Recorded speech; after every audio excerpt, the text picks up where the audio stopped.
Hey folks, welcome back to the channel. I figured it's been a while since I've done a how do you do this kind of a video, and I've gotten some pretty good interest in this particular subject, so I figured why not.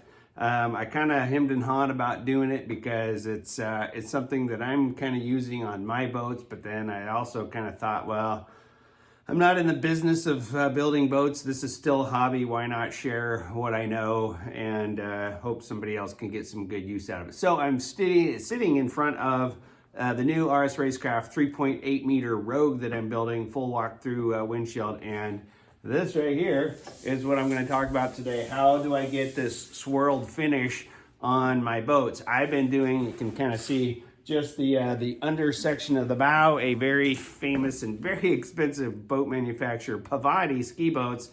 That's how they do their bow. And I'm like, hey, why not? I'm gonna kind of do a mini Pavati look. So I'm gonna show you today on how I do that right about now. So I figured I'd start off by showing you what tools you're gonna need to do this. I got my scrap pieces of aluminum ready to go. And the first thing you need to do is knock the oxide off of this, or your swirls are going to look uneven. They're not going to look clean cut and smooth and all that kind of stuff. So here's what I use. I use the 4.5 inch 3M Scotch-Brite pad to knock the oxide off.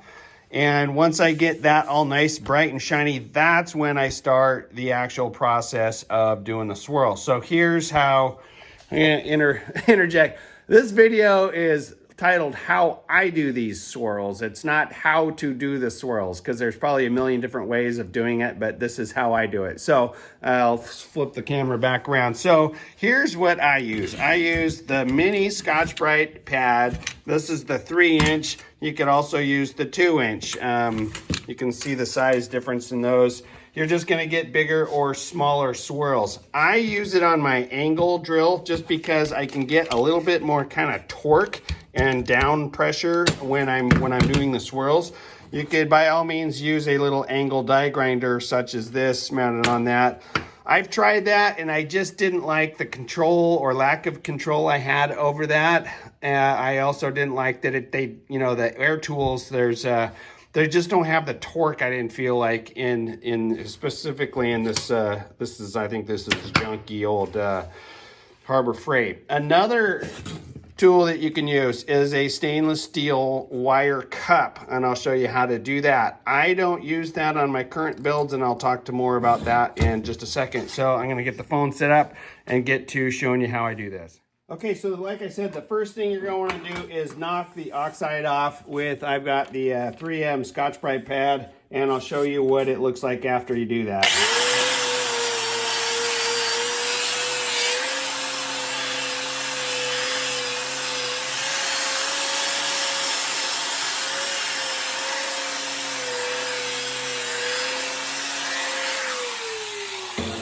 Okay, that's it. Just a quick hit on that, so you can see here's the oxide still on there. Here's nice and cleaned off. Okay, so now we're going to go into the actual process of doing these. And what I do, seeing if I'm lined up here right, I do kind of about a half pattern. I'll show you what I'm talking about. And all I do is hold this thing perfectly still, and there's a nice swirl. So what I do, I don't go quite to the half. I go about from the outer diameter of that circle to the center point. I overlap it by about halfway in there. Just like that. That one probably needs a little bit more. And honestly, I give it about a 5 potato count. 1 potato, 2 potato, 3 potato, 4 potato, 5. 1 potato, 2 potato, 3 potato, 4 potato, 5. And that's all I do on my second layer. So now I just go right in between. Same thing, I go about a quarter of the way up from there to the center point and middle point of the next two circles. 1 potato, 2 potato, 3 potato, 4 potato, 5. 1 potato, 2 potato, 3 potato, 4 potato, 5. 1 potato, 2 potato, 3 potato, 4 potato, 5. And that is my swirl pattern for this boat. Like I said, you could use smaller ones. Your circles are just going to be tighter. Now I was going to show you really quick what it looks like. This thing's pretty beat up, this cup, so it's not going to be a good representation of how it works. But same kind of concept, and you can move this thing around in a swirl, or you can just try to hold it. Same kind of overlap.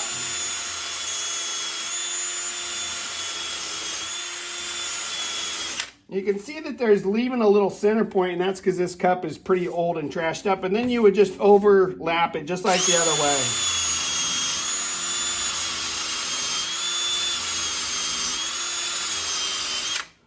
So that is with the wire cup, okay?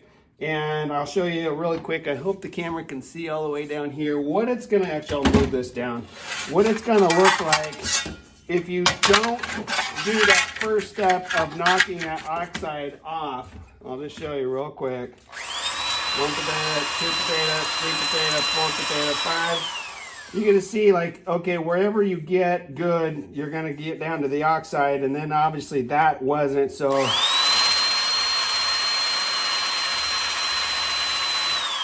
It's all over the place with, as far as you got shiny spots, dull spots. And then the same thing if you do it with the wire wheel.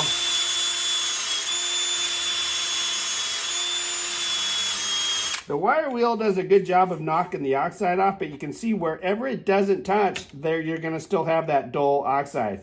Now here's the biggest reason that I'm not gonna be able to show this, because it's more of a feel thing, is these ones, because it's done with the Scotch-Brite, these are very smooth. You can't feel any texture in that at all. When you do it with a stainless wheel or a wire brush, you get a little bit of a texture to it, and I just don't like that. I wanted it nice and smooth, so hopefully you can see that. So anyway, I'll flip the camera around and sign off. Well, that's it for this video. It's just a quick how-to. One other thing I should probably talk about is when you can see, you know, as you're doing this, you want to be almost kind of moving this thing around a little bit, and or doing little circles yourself so you can get it nice and symmetrical. You can see where it's not quite. So I was just trying to do a real rush job. Same thing on the, if you choose to use a wire wheel, you can move that cup around to try to knock down those spots where it's missing and so forth. But you can see it pretty good. Like I said, I just go about halfway between the outer diameter to the second, or to the center point,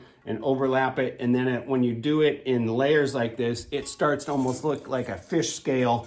Look, I think it looks awesome. It looks finished. It looks cool. And here's the other thing that this finish does is when you beach this, you're jumping logs, you're hitting rocks, you're pushing up against whatever. This stuff, it's like a natural camouflage. Like it is gonna hide any blemishes, dents, scratches, anything like that. If this was just all flat and you put a big old scrape in it from pushing against a rock or whatever, you're gonna see that thing clear as day. So this finish really does a good job of disguising that or camouflaging any blemishes that you get from trashing your boat. Anyway, I just thought I'd do a quick how-to video.